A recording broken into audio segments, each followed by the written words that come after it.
AP cabinet సమావేశంలో పలు కీలక నిర్ణయాలు తీసుకోనున్నారు. విశాఖ శారదా పీఠానికి గత ప్రభుత్వం అక్రమంగా కేటాయించిన భూముల్ని రద్దు చేస్తూ కేబినెట్ నిర్ణయం తీసుకుంది. ఆలయ పాలక మండలిలో ఒకరు బ్రాహ్మణ వర్గానికి, మరొకరు నాయి బ్రాహ్మణులకి కేటాయించాలని కేబినెట్ నిర్ణయించింది. దీపావళి నుండి ఏడాదికి 3 గ్యాస్ సిలిండర్లు ఇచ్చే పథకానికి కేబినెట్ ఆమోదం తెలిపింది. చెత్త పన్ను రద్దుకి కేబినెట్ ఆమోదముద్ర వేసింది. ఉచిత ఇసుక విధానంలో సీనరేజ్ జీఎస్టీ ఛార్జీల రద్దుకి కేబినెట్ ఆమోదం తెలిపింది. ఉచిత ఇసుక అమలు చేసేందుకు ప్రభుత్వం నష్టం భరించేందుకు కేబినెట్ ఆమోదం తెలిపింది. పట్టా భూముల్లో ఎవరి ఇసుక వారు తీసుకునేందుకు కేబినెట్ ఆమోదం తెలిపింది. ఉచిత ఇసుక విధానం సమర్థవంతంగా అమలయ్యేలా చూడాలని మంత్రులకి, అధికారులకు సీఎం చంద్రబాబు ఆదేశించారు. కూటమి ప్రభుత్వం అధికారంలోకి వచ్చాక రాష్ట్రంలో మహిళలపై దుర్మార్గాలకు అంతే లేకుండా పోయిందని మాజీ సీఎం వైఎస్ జగన్మోహన్ రెడ్డి మండిపడ్డారు.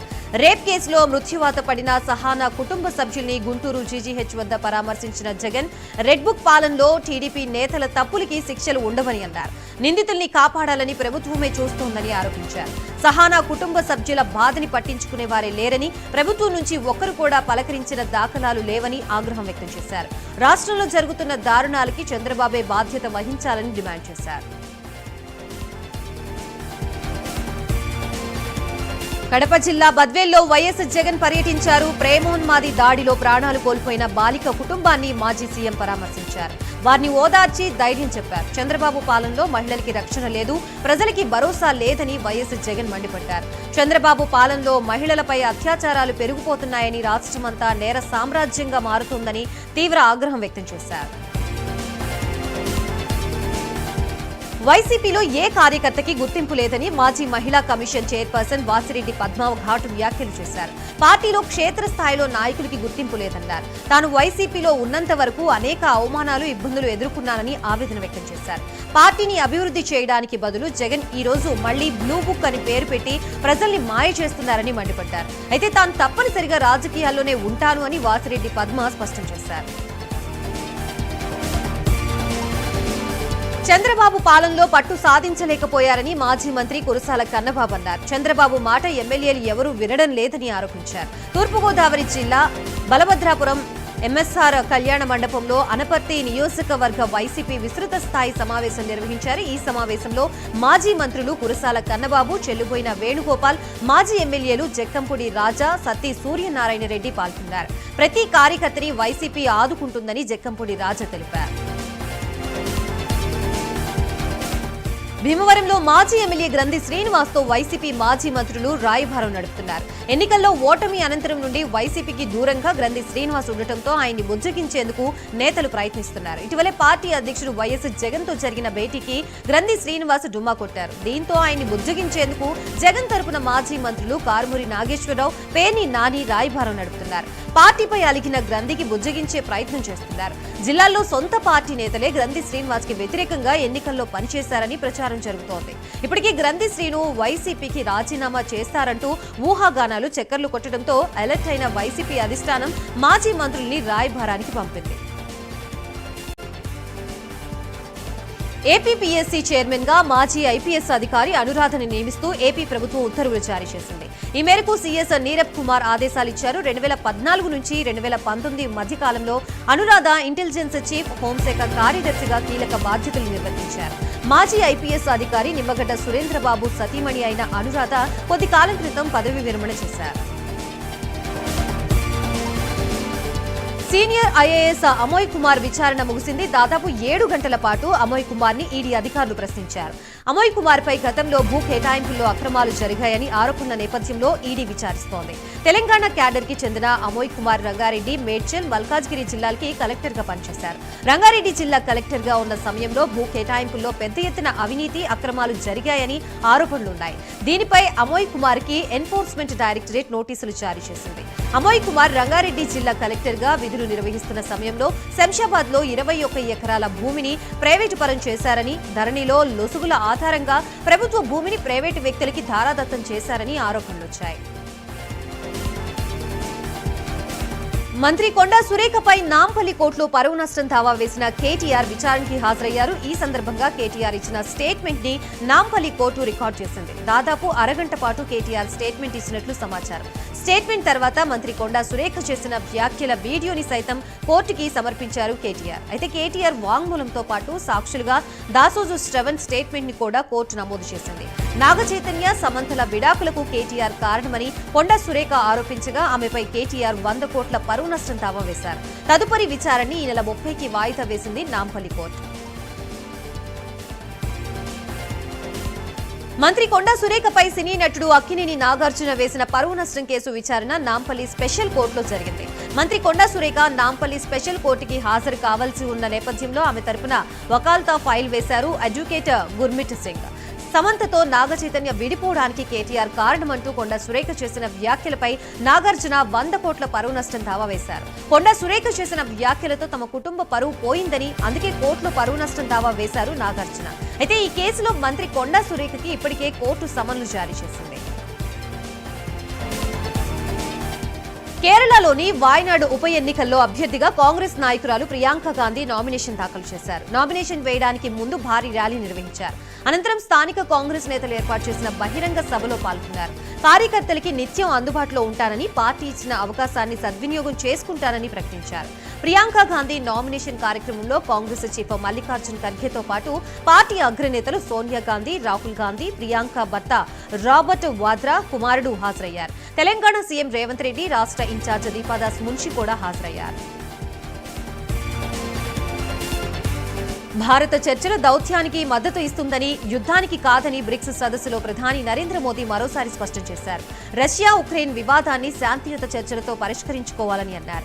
రష్యాలోని కాజన్లో జరుగుతున్న బ్రిక్స్ సమ్మిట్ 2వ రోజు ప్లీనరీ సమావేశంలో ప్రధాని మోదీ మాట్లాడారు. యుద్ధాలు, ఆర్థిక అస్థిరతలు, వాతావరణ మార్పులు, ఉగ్రవాదం వంటి పలు సమస్యలపై ఆందోళన వ్యక్తం చేశారు. ఉగ్రవాదానికి, తీవ్రవాదులకి నిధులు సమకూర్చడానికి వ్యతిరేకంగా కలిసికట్టుగా పనిచేయాలన్నారు. ఈ విషయంలో ద్వంద్వ విధానాలకి తావు లేదని ప్రధాని మోదీ అన్నారు. బీఆర్ఎస్ వర్కింగ్ ప్రెసిడెంట్ కేటీఆర్ సామాజిక మాధ్యమం ఎక్స్ వేదికగా సీఎం రేవంత్ రెడ్డిపై విమర్శలు గుప్పించారు. మీ సొంత పార్టీ నేతే మీరు చేసిన ఎమ్మెల్యేల ఫిరాయింపుల అప్రజాస్వామికమని వేలెత్తి చూపుతున్నారని అన్నారు. ఇప్పటికైనా మీరు చేసిన తప్పుని ఒప్పుకుంటారా, క్షమాపణ చెప్తారా అంటూ కేటీఆర్ ట్వీట్లో ప్రశ్నించారు. ఉడత ఊపులకి భయపడబోమని బండి సంజయ్ అంటున్నారని, మరి తన నోటీసులకు ఎందుకు భయపడుతున్నారని బీఆర్ఎస్ వర్కింగ్ ప్రెసిడెంట్ కేటీఆర్ ప్రశ్నించారు. రాహుల్ గాంధీకి ప్రధాని మోదీ నోటీసులు ఎందుకు ఇచ్చారు? లీగల్ నోటీసుల విషయంలో మోదీ బాటని నడుద్దామని అన్నారు. బండి సంజయ్ తనకి నోటీసులు ఇస్తే ఎదుర్కొంటానని కేటీఆర్ అన్నారు. కేటీఆర్ కేంద్ర మంత్రి బండి సంజయ్కి లీగల్ నోటీసులు ఇవ్వడంపై బీజేపీ అధికార ప్రతినిధి రాణి రుద్రమాదేవి ఫైర్ అయ్యారు. బండి సంజయ్, కిషన్ రెడ్డిపై మీరు చేసిన విమర్శలపై ఎన్ని నోటీసులు ఇవ్వాలని మండిపడ్డారు. మేము పంపియాలి అనుకుంటే గంటకో లీగల్ నోటీసులు ఇస్తామని అన్నారు. మీరు మాట్లాడితే రాజకీయం, మేం మాట్లాడితే మీ పరువుకి భంగం కలుగుద్దా అని ప్రశ్నించారు. మేధావులు ప్రజల వైపు ఉన్నారా, ప్రభుత్వం వైపు ఉన్నారా చెప్పాలని మాజీ మంత్రి జగదీష్ రెడ్డి అన్నారు. 1,50,000 మందిని నిర్వాసితులు చేసి మూసీ ప్రాజెక్టుపై ఎందుకు మాట్లాడతలేదని మండిపడ్డారు. ఎమ్మెల్సీ, విద్యా కమిషన్, జాబ్ల కోసమేనా ఇన్నాళ్లు మీరు చేసిన పోరాటం అని ప్రశ్నించారు. పేదలకి అన్యాయం జరుగుతుందే మీ గొంతులు ఎందుకు విప్పడం లేదని జగదీష్ రెడ్డి అన్నారు. తూర్పు మధ్య బంగాళాఖాతంలో ఏర్పడిన దానా తుఫాను రేపటికి వాయువ్య బంగాళాఖాతంలో తీవ్ర తుఫానుగా మారనుంది. గడిచిన 6 గంటలుగా గంటకి 15 కిలోమీటర్ల వేగంతో తుఫాను కదులుతోంది. గురువారం అర్ధరాత్రి నుంచి శుక్రవారం తెల్లవారుజాములోపు తీరం దాటే అవకాశాలున్నాయి. పూరి, సాగర ద్వీపం మధ్య బీత్కారానికా, ధమ్రా సమీపంలో తుఫాను తీరం దాటుతుంది. ప్రస్తుతానికి ఒడిశాలోని పారాదీప్కి 520 కిలోమీటర్లు, పశ్చిమ బెంగాల్లోని సాగర్ ద్వీపానికి 600 కిలోమీటర్లు, బంగ్లాదేశ్లోని కేపువారాకి 610 కిలోమీటర్ల దూరంలో దానా తుఫాను కేంద్రీకృతమైంది. దీని ప్రభావంతో శ్రీకాకుళం, విజయనగరం జిల్లాల్లోని తీర ప్రాంతం వెంబడి గంటకి 80 నుంచి 100 కిలోమీటర్ల వేగంతో ఈదురుగాలులు వీచే అవకాశాలున్నాయని ఏపీ విపత్తుల నిర్వహణ సంస్థ తెలిపింది. ఇవాళ రేపు సముద్రం అలజడిగా ఉంటుందని, మత్స్యకారులు సముద్రంలోకి వేటకి వెళ్లవద్దని ఏపీ విపత్తుల నిర్వహణ సంస్థ కోరింది. దానా తుఫాను కారణంగా పలు రైలు సర్వీసుల్ని అధికారులు రద్దు చేశారు. మరికొన్నిటిని దారి మళ్లించారు. రద్దు చేసినవి, దారి మళ్లించినవి కలిపి సుమారు 200 సర్వీసులున్నాయని అధికారులు తెలిపారు. వీటన్నిటిని 23, 24, 25 తేదీల్లో రద్దు చేశారు.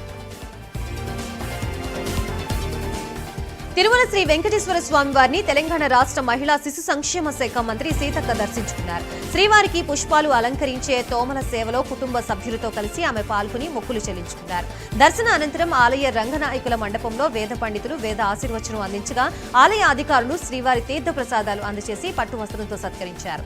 సీతక్క మీడియాతో మాట్లాడుతూ ఇరు తెలుగు రాష్ట్రాలు అభివృద్ధిలో ముందుకు వెళ్లాలని కోరుకున్నట్లుగా తెలిపారు. జగిత్యాలలో సీనియర్ కాంగ్రెస్ నేత గంగారెడ్డి హత్య దురదృష్టకరమని, ఆ కుటుంబానికి అండగా నిలుస్తామని పీసీసీ అధ్యక్షుడు మహేష్ కుమార్ గౌడ్ సీఎం రేవంత్ రెడ్డి చెప్పారని మంత్రి శ్రీధర్ బాబు తెలిపారు. విచారణ జరిపి ఆ కుటుంబానికి న్యాయం చేయాలని డీజీపీ జిల్లా ఎస్పీకి ఆదేశాలు ఇచ్చామని తెలిపారు. జగిత్యాల హత్య వెనుక ఎవరున్నా వదిలిపెట్టేది లేదని మంత్రి శ్రీధర్ బాబు స్పష్టం చేశారు.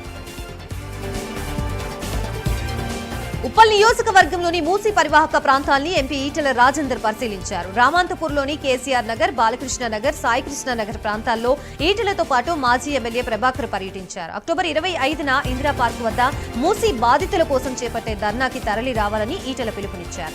కాంగ్రెస్ ని గెలిపించిన పాపానికి మూసీ పరివాహక ప్రజలకి కంటి మీద కునుకు లేకుండా చేస్తుందని అన్నారు.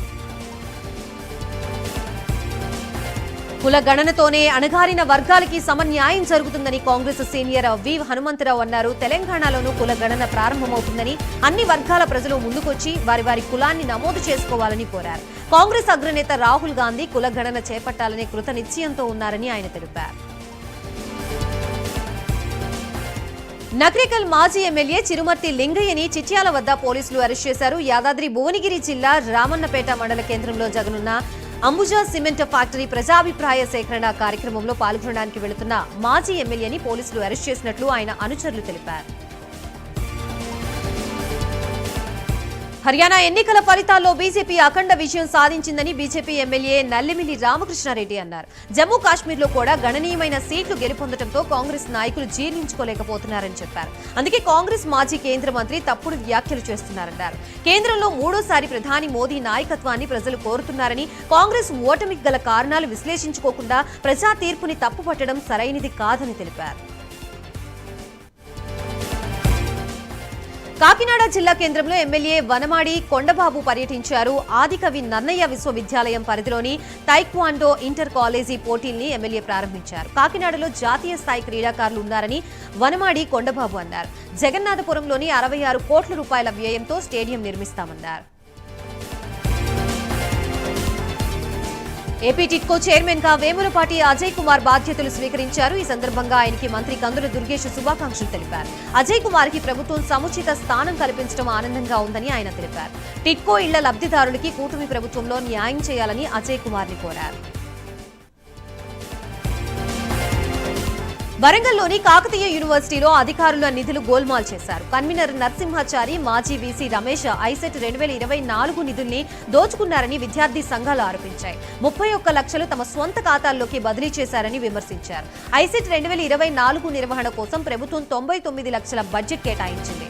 విడతల వారీగా కన్వీనర్ నరసింహాచారి, మాజీ వీసీ తాటికొండ రమేష్ తమ వ్యక్తిగత ఖాతాల్లోకి నగదు బదిలీ చేసుకున్నారు. నిధుల గోల్మాల్పై పోలీసులు పూర్తి స్థాయి దర్యాప్తు చేయాలని విద్యార్థి సంఘాల నాయకులు డిమాండ్ చేస్తున్నారు. ప్రభుత్వాలు ఎన్ని మారినా గిరిజనుల బతుకులు మాత్రం మారడం లేదు. అల్లూరి జిల్లా కరిగూడ గ్రామానికి చెందిన నిండు గర్భిణి కొర్ర రాధమని భర్త బాలరాజు 8 కిలోమీటర్లు డోలీ మోతతో ఎస్కోటా ఆసుపత్రికి తరలించారు. వారం రోజుల కిందట బన్నాయిని రాములమ్మ అనే గిరిజన మహిళ ఆసుపత్రికి వెళుతూ దారిలోనే ప్రసవించిన ఘటన జరిగింది. వారం తిరక్క ముందే మరో గర్భిణి డోలీ మోతతో ఆసుపత్రికి వెళుతూ ఉండగా అధికారులు వెంటనే స్పందించి కరిగూడ గ్రామానికి రోడ్డు సౌకర్యం కల్పించాలని సామాజిక కార్యకర్త సుజాత సాల్మన్ డిమాండ్ చేశారు. ఏలూరు జిల్లా ద్వారకా తిరుమల మండలం ఎం నాగులాపల్లి పరిసర ప్రాంతాల్లో చిరుతపులి సంచారం కెమెరాకు చిక్కింది. గత 3 రోజులుగా చిరుత సంచారంపై సమాచారం అందగా అటవీశాఖ అధికారులు సీసీ కెమెరాలు ఏర్పాటు చేశారు.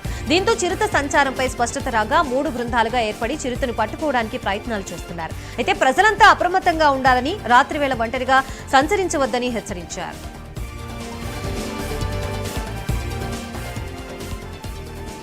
ఏపీలో రెరా అనుమతులపై ప్రభుత్వం స్పెషల్ ఫోకస్ పెట్టింది. అన్ని రకాల ఫీజులు చెల్లించి సరైన డాక్యుమెంట్లు ఉన్నప్పటికీ ఆన్లైన్లో పెండింగ్ లో ఉన్న దరఖాస్తుల తక్షణ పరిష్కారానికి మున్సిపల్ శాఖ మంత్రి నారాయణ నిర్ణయం తీసుకున్నారు. వెంటనే దరఖాస్తులు పరిష్కరించేలా ప్రత్యేక వ్యవస్థ ఏర్పాటు చేయాలని మంత్రి నారాయణ అధికారుల్ని ఆదేశించారు. మంత్రి నారాయణ ఆదేశాలతో టౌన్ ప్లానింగ్ విభాగం ప్రత్యేక వ్యవస్థను ఏర్పాటు చేసింది. రాష్ట్ర టిడ్కో చైర్మన్ గా వేములపాటి అజయ్ కుమార్ బాధ్యతలు స్వీకరించారు. ఈ సందర్భంగా ఆయనకి మంత్రి కందుల దుర్గేష్ శుభాకాంక్షలు తెలిపారు. అజయ్ కుమార్ కి ప్రభుత్వం సముచిత స్థానం కల్పించడం ఆనందంగా ఉందని ఆయన తెలిపారు. టిడ్కో ఇళ్ల లబ్ధిదారులకి కూటమి ప్రభుత్వంలో న్యాయం చేయాలని అజయ్ కుమార్ ని ఆయన కోరారు.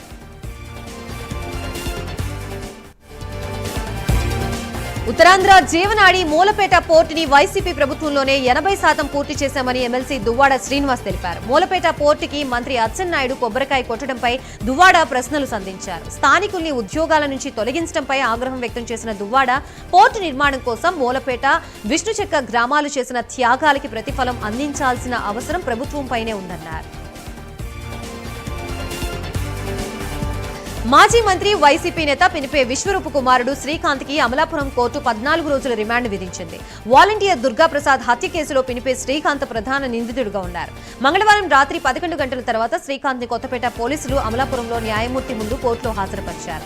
వాదనలు విన్న కోర్టు శ్రీకాంత్ కి 14 రోజుల రిమాండ్ విధించగా రాజమండ్రి సెంట్రల్ జైలుకి తరలించారు. రంగారెడ్డి జిల్లా రాజేంద్రనగర్ నియోజకవర్గంలో అక్రమ నిర్మాణాలని అధికారులు కూల్చివేశారు. మైలార్దేవుపల్లిలోని అక్రమ నిర్మాణాలని కూల్చివేశారు. ఇక ఎల్బీ నగర్ నియోజకవర్గంలోని బిఎన్ రెడ్డి డివిజన్లో అనుమతులు లేకుండా నిర్మించిన 5 బిల్డింగ్లని జీహెచ్ఎంసీ అధికారులు సీజ్ చేశారు. దీంతో అధికారుల్ని స్థానికులు అడ్డుకోగా భారీ బందోబస్తు మధ్య బిల్డింగ్ని సీజ్ చేశారు.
వరంగల్ పోలీస్ కమిషనరేట్ లో సీఐ రవికుమార్ పై పోక్సో కేసు నమోదైంది. తాను అద్దెకి ఉంటున్న అపార్ట్మెంట్ లో బాలికపై సీఐ రవికుమార్ కన్నేశాడు.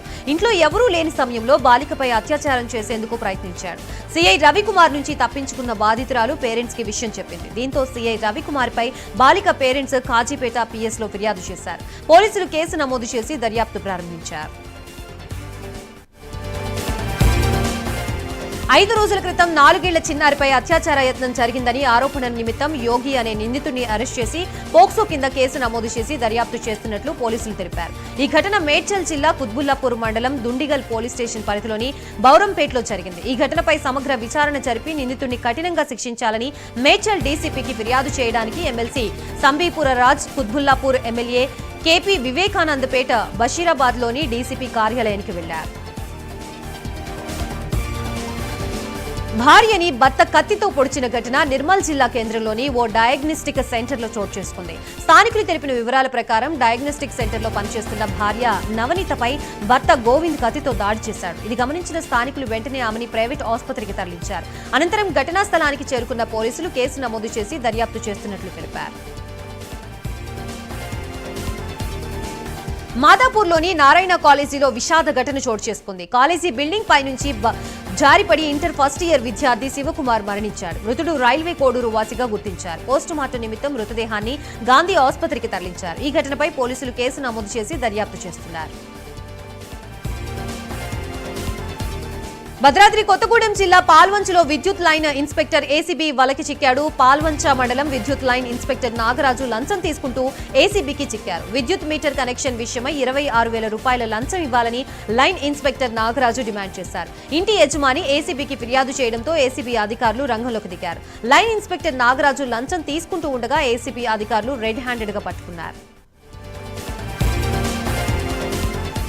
సికింద్రాబాద్ ముత్యాలమ్మ దేవాలయ పునరుద్ధరణ పనుల్ని యుద్ధ ప్రాతిపదికన చేస్తున్నామని దేవాదాయ శాఖ ముఖ్య కార్యదర్శి శైలజ తెలిపారు. 30 లక్షల రూపాయల వ్యయంతో ఆలయ పునరుద్ధరణ పనుల్ని చేస్తున్నామన్నారు. పంచలోహంతో కూడిన విగ్రహంతో పాటు ఆలయంలో ద్వారాలు, ఆలయానికి రంగులు వేస్తున్నామన్నారు. సికింద్రాబాద్ ముత్యాలమ్మ ఆలయంలో చిలుకూరు బాలాజీ దేవాలయ ప్రధాన అర్చకుడు రంగరాజన్ శాంతి పూజ నిర్వహించారు. హిందూ దేవాలయంపై దాడులు చేస్తున్న నిందితుల్ని కఠినంగా శిక్షించాలని ఆయన డిమాండ్ చేశారు. రాజ్యాంగంలోని ఆర్టికల్ 26లో శ్రీరాముడు సీతాదేవితో కలిసి అయోధ్యకి పయనమై పెడుతున్న ఫోటోలు ఉంటాయని తెలిపారు. రాజ్యాంగంలో రామరాజ్యానికి అత్యంత ప్రాధాన్యత ఉందని గుర్తు చేశారు. ఈ రోజు అది కనిపించడం లేదని రంగరాజన్ ఆవేదన వ్యక్తం చేశారు. సికింద్రాబాద్ ముత్యాలమ్మ ఆలయం ఘటనకి నిరసనగా నిర్మల్ జిల్లా తానూరు మండల కేంద్రంలో స్వచ్ఛందంగా బంద్ జరిగింది. వ్యాపారస్తులు, ప్రైవేటు పాఠశాలలు, స్థానికులు స్వచ్ఛందంగా బంద్ పాటించారు. అనంతరం ఈ ఘటనలో నిందితుల్ని కఠినంగా శిక్షించాలని బజరంగ్ దళ్ హిందూ వాహిని నాయకులు తహసీల్దార్ లింగమూర్తికి వినతి పత్రం అందజేశారు. హైదరాబాద్ గాంధీ భవన్ వద్ద పోలీసు అభ్యర్థులు ఆందోళనకు దిగారు. జీవో నెంబర్ 46ని వెంటనే రద్దు చేయాలంటూ ప్లకార్డులతో ప్రదర్శన చేపట్టారు. మంత్రి శ్రీధర్ బాబుని కలవడానికి వెళుతున్న అభ్యర్థుల్ని పోలీసులు అడ్డుకున్నారు. దీంతో పోలీసులతో అభ్యర్థులు వాగ్వాదానికి దిగారు. తమకి అన్యాయం జరుగుతుందని చెప్పుకోవడం కూడా తప్పేనా అంటూ ప్రశ్నించారు. కాకినాడ జిల్లాలో చిన్నారుల భద్రత, రక్షణకు అధిక ప్రాధాన్యతనిస్తూ 100% చిన్నపిల్లల సురక్షితమైన జిల్లాగా కాకినాడని తీర్చిదిద్దేందుకు కృషి చేయాలని జిల్లా కలెక్టర్ షణ్మోహన్ సగిలి అధికారుల్ని ఆదేశించారు. చిన్నారుల భద్రత, సంరక్షణ, లైంగిక వేధింపులకి గురికాకుండా చిన్నారుల్ని కాపాడుకోవడం వంటి అంశాలపై కాకినాడ కలెక్టర్ కార్యాలయంలో వివిధ శాఖల జిల్లా స్థాయి అధికారులకి వర్క్షాప్ నిర్వహించారు. ఈ సందర్భంగా కలెక్టర్ షణ్మోహన్ మాట్లాడుతూ ప్రస్తుత రోజుల్లో నిత్యం చిన్నారులు ఏదో ఒక రకంగా లైంగిక వేధింపులకు గురవుతున్నారు. చిన్న వయసులో జరిగే లైంగిక వేధింపుల నుంచి మన పిల్లల్ని కాపాడుకోవడానికి తమ వంతు బాధ్యతని నిర్వర్తించాలన్నారు. హనుమకొండ జిల్లా కమలాపూర్ మండల కేంద్రంలోని స్థానిక ఎంజేసీ బాలికల పాఠశాలలో ఉమ్మడి వరంగల్ జిల్లా స్థాయి ఎంజేపీ బాలికల క్రీడా పోటీల్ని జిల్లా కలెక్టర్ ప్రావీణ్య ప్రారంభించారు. ఈ క్రీడా పోటీల్లో 18 జట్లు పాల్గొన్నాయి. ఈ సందర్భంగా కలెక్టర్ ప్రావీణ్య మాట్లాడుతూ క్రీడలు మానసిక ఉల్లాసాన్ని పెంపొందిస్తాయని అన్నారు. క్రీడా పోటీల్లో గెలుపోటములు సహజమని, ప్రతి ఒక్కరూ క్రీడా స్ఫూర్తితో ముందుకు వెళ్లాలని సూచించారు. విజయనగరం జిల్లా డెంకాడ మండలం నాతవలస, చింతపల్లి గ్రామాల్లో జిల్లా కలెక్టర్ అంబేద్కర్ పర్యటించారు. గ్రామాల్లో వాటర్ ట్యాంకుల్ని క్లోరినేషన్ చేయాలని, డ్రైనేజీ అన్నింటినీ క్లీన్ చేసి బ్లీచింగ్ పౌడర్ చల్లాలని, వినియోగంలో లేని పైపులు, బోర్లని వెంటనే తొలగించాలని అధికారుల్ని ఆదేశించారు. పంచాయతీ కార్యదర్శులు, ఏఎన్ఎంలు ఇంటింటికి వెళ్లి ఆరోగ్య తనిఖీలు చేయాలని సూచించారు. జిల్లాలో ఏ ప్రాంతంలోనూ డయేరియా, సీజనల్ వ్యాధులు ప్రబలకుండా అధికారుల్ని అప్రమత్తం చేసి సూచనలు, సలహాలు ఇచ్చారు.